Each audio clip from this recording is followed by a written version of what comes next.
If you're getting ready to sell your home, this may be the most important video you watch before putting that for sale sign in the yard.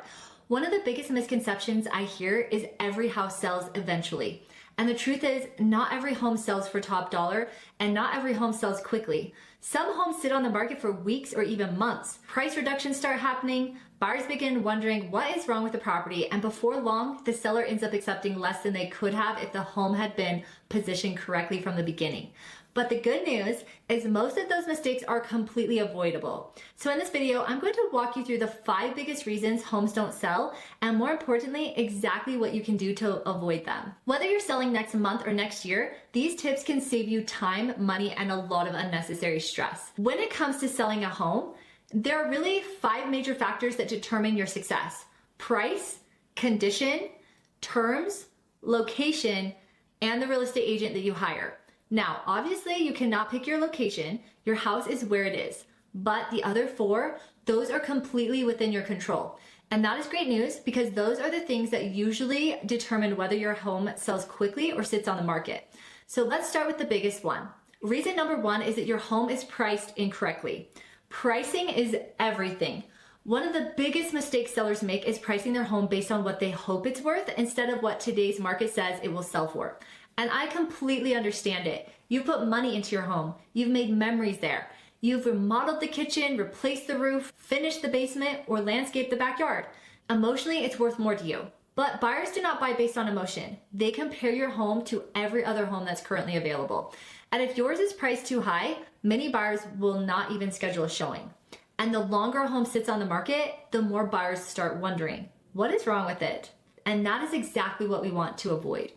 So how should you price your home? The best way is to work with an experienced real estate agent who can prepare a detailed comparative market analysis, or CMA.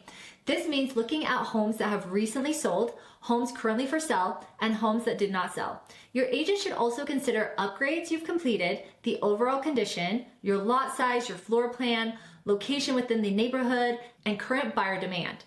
One thing I always encourage sellers to do is make a complete list of every improvement you've made. New furnace, write it down. New roof, write it down. Kitchen remodel, bathrooms, windows, paint, flooring, fence.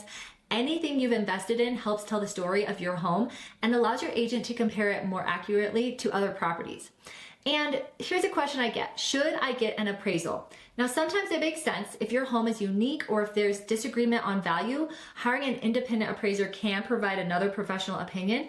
It is not required, but in certain situations, it can give you additional confidence in your pricing strategy. Reason number 2 that buyers may walk away is the condition of your home. I truly believe this is one of the most overlooked parts of selling a home. Buyers today have options. When they walk through your home, they are not just looking at square footage. They're imagining themselves living there. The cleaner, brighter, and more inviting your home feels, the easier it is for buyers to picture themselves calling it home. And that emotional connection does matter. Declutter first. This is probably the cheapest improvement you can make. And I'm telling you, pack away anything you don't need right now. Extra furniture, personal collections, stacks of paperwork, overflowing closets, family photos. Remember, you're moving anyway, so packing early actually makes your future move easier while you're making your home look larger. And you can pack those things in boxes either in the garage or an extra room if you don't have a garage. But really, if you can make the bulk of your home look just clean, when someone walks in and sees boxes in one room or in the garage, they're like, yeah, that makes sense, they're moving. I don't see that being a big deal. Now I want you to clean like never before. And I am talking about the details. We clean the windows, the baseboards, the light fixtures, ceiling fans, cabinets, bathrooms, behind appliances, inside the oven. The cleaner your home feels, the more buyers believe it's been well cared for, and perception matters. Take care of deferred maintenance. Walk through your home as if you were seeing it for the first time. Does that loose doorknob need tightening? Is there peeling paint, a leaky faucet, missing caulk, broken screens, burned out light bulbs? Little repairs may seem insignificant to you, but buyers often add them together and start wondering what bigger problems might be hiding. Fix the small things before buyers start making assumptions. And do not forget curb appeal. Your first showing actually happens online, but your second first impression happens the moment buyers pull into your driveway. Trim bushes, mow the lawn, edge the sidewalks, pressure wash if needed, and clean the front door. You can add fresh mulch or seasonal flowers. These small improvements outside can dramatically increase excitement before buyers ever walk through the front door. And here's my biggest tip. If I could recommend just one thing before listing your home, it would be this. Get a pre-listing home inspection. I know some sellers hesitate because they're worried about what it might uncover, but I would rather discover potential issues before your buyer does. A pre-listing inspection gives you the opportunity to fix problems on your timeline instead of negotiating under pressure after you're already under contract. So that alone can save thousands of dollars and reduce the chances of your deal falling apart. And if you choose to make repairs, keep your receipts. When buyers see that you've already addressed concerns, it builds confidence and shows that you've taken great care of your home. When most sellers think about an offer, they focus on one thing, the purchase price. And yes, price is important, but it's not the only thing that matters. Sometimes the strongest offer is not the highest offer.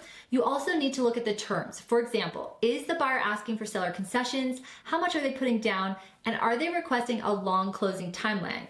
Are they asking for a home warranty? And is their financing solid? Sometimes accepting an offer that's a few $1,000s lower but has stronger financing and fewer contingencies can actually put more money in your pocket and make for a much smoother transaction.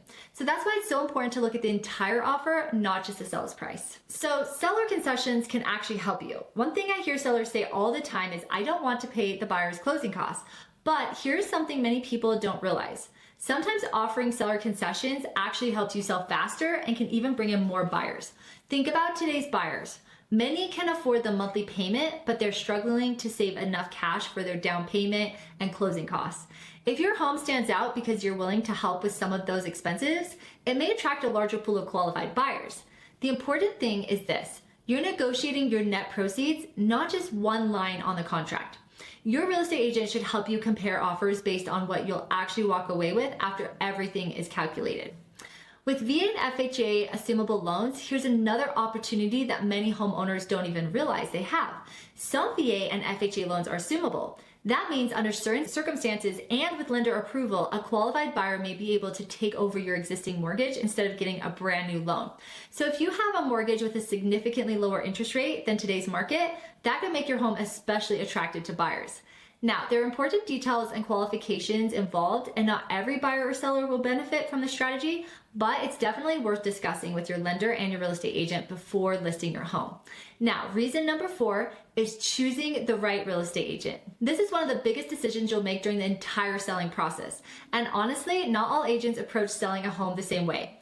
Hiring the right realtor is not just about finding someone who's friendly or who promises the highest price. It's about finding someone with a proven strategy. Here are a few questions I encourage every seller to ask before hiring an agent. First, ask, how did you determine my home's value? If the answer is simply, I think it's worth this, that is probably not enough. A good agent should walk you through comparable sales, current competition, market trends, and explain exactly how they arrived at their recommended price. You should leave that appointment understanding why your home is being priced where it is. Question number 2, what is your marketing plan? Putting a home on the MLS is just the beginning. Ask questions like, will you hire a professional photographer? Do you create professional videos? Will you advertise on social media? Will you market the home on YouTube? Will you contact other agents who may have buyers? Will you host open houses if appropriate? And the better the marketing, the more buyers see your home. And more buyers often lead to stronger offers. Now I want to tell you, professional photography is not optional. Your first showing does not happen when someone walks through your front door. It happens online. If your listing photos are not bright, professional, and inviting, many buyers will simply scroll right past your home. And that means fewer showings. Fewer showings often mean fewer offers. Professional photography is one of the best investments you can make when selling your home. And communication matters. One of the biggest frustrations I hear from sellers is that I have not heard from my agent. Communication should not stop once your home goes live. You deserve regular updates. So you deserve to know how many showings have there been, what feedback are buyers giving, should anything be adjusted. A great agent keeps you informed throughout the entire process. You should never feel like you're wondering what's happening with your home sale. Now, reason number 5, marketing matters, and you can have the nicest house in the neighborhood, but if buyers never see it, it can't sell. So marketing is about creating exposure. The more qualified buyers who see your home, the better your chances of receiving strong offers. And that's why your listing should include professional photography, high quality video, accurate property descriptions, strong online exposure, social media marketing, MLS exposure, easy showing access. Every one of those pieces work together to help your home stand out from the competition. So before listing, before you ever put your home on the market, I encourage you to ask yourself these questions. Is my home priced correctly? Have I completed the repairs that buyers are most likely to notice? Have I decluttered and cleaned every room? Do I have a marketing plan that will attract the most buyers? And am I working with someone who communicates well and has a proven strategy? And if you can confidently answer yes to those questions, you are putting yourself in a great position for a successful sell.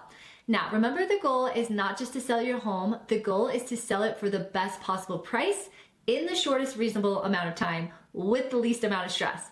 And that's exactly what every seller deserves. Now, I don't want you to be afraid to interview more than one agent before you sign a listing agreement. I highly recommend interviewing at least 2 or 3 real estate agents because every agent has a different level of experience, a different marketing strategy, and a different communication style. The goal is not to hire the person who promises you the highest price. It's to hire the person who can explain exactly how they're going to help you achieve the highest possible price. You also can click the link below and fill out a few questions. I'll reach out within the next 24 hours. I can personally connect you with 2 or 3 great real estate agents in your area. Now, some questions that you can ask your agent is, how will you market my home? How often will you communicate with me? Will I receive feedback after showings? How do you determine the listing price? What makes your approach different from other agents? And what happens if my home doesn't sell? A great agent should have clear, confident answers to every one of those questions. So here's something I've seen happen more times than I can count. A seller interviews 3 agents. 2 agents recommend listing the home around $600,000, and the 3rd agent says, I think we could get $650,000. And guess who usually gets hired? The 3rd one. And unfortunately, sometimes that number is based more on winning the listing than on what the market is actually willing to pay. And the result? The home sits on the market. Showings slow down, price reductions begin. And in many cases, the homes end up selling for less than it would have if it had been priced correctly from the beginning. Pricing strategically creates excitement. Overpricing often creates frustration. The right preparation can save you thousands. One of the biggest lessons I've learned over the years is that preparation almost always pays off. The seller who takes the time to prepare their home before listing usually will have a smoother experience. And this means decluttering, cleaning, completing small repairs, touching up paint, improving curb appeal, having professional photography, having a pre-listing inspection when appropriate, a thoughtful pricing strategy. These aren't expensive upgrades. They're smart investments that can make a significant difference in how buyers respond to your home. Because selling a home is not just about putting it on the MLS. Years ago, putting a home in the MLS was often enough. Today's market is different. Buyers are looking online first, they're watching videos, they're scrolling through social media, and they're comparing dozens of homes before they ever schedule a showing. And that is why presentation matters more than ever. Your home deserves professional marketing that tells its stories and helps buyer emotionally connect with it. Every seller's situation is different. One thing I've learned is that there is not a one-size-fits-all strategy. Maybe you're relocating for work. Maybe you're downsizing. Maybe you're buying your first home after selling your current one. Maybe you're handling an estate sale. Maybe you're going through a divorce. Every situation is different, and that is why I never believe in cookie cutter advice. Instead, I like to sit down, learn your goals, and build a strategy around what's most important to you. At the end of the day, every homeowner wants the same thing. You want to sell your home for the best possible price in the shortest reasonable amount of time with the least amount of stress. And that's exactly what I want for my clients too. Selling your home should not feel overwhelming. When you have the right plan and the right team, the entire process becomes so much smoother. So let's quickly recap the 5 biggest reasons homes don't sell. Number 1, the price is not aligned with the market. Number 2, the home's condition is not meeting buyers' expectations. Number 3, the terms of the sale is making it harder for buyers to move forward. Number 4, the marketing strategy is not creating enough exposure. And number 5, the wrong real estate agent was chosen to guide the process. But the good news, almost every one of those issues can be addressed before your home ever hits the market. And that's why planning ahead is so important. If you're thinking about selling 6 months from now or even a year from now, it can be incredibly helpful to meet with a real estate professional early. This gives you time to prioritize repairs, make smart improvements, understand your home's value, and create a strategy that puts you in the strongest position when you're ready to list. If you're thinking about selling your home and you'd like a personalized game plan, I would love to help. If you're here in Colorado, I'd be happy to meet with you personally, walk you through your home, discuss pricing, and create a strategy that's tailored to your goals. If you're moving somewhere else in the country, I can connect you with amazing real estate agents who shares my commitment to communication, education, and putting clients first. So just click the link below, fill out the short form, and whether you're buying, selling, or simply planning for the future, I'll personally review your information and get back to you within 24 hours. If you found this video helpful, do me a favor, click the thumbs up, subscribe to the channel, and share it with someone who's getting ready to sell their home. Thanks so much for watching, and I'll see you in the next video. I can put you in a house on a hill, put you in a condo in the city, put you in a mansion, put you in a mansion in Miami, put you in a mansion in Beverly Hills, put you in a mansion. I can put you in a mansion. I can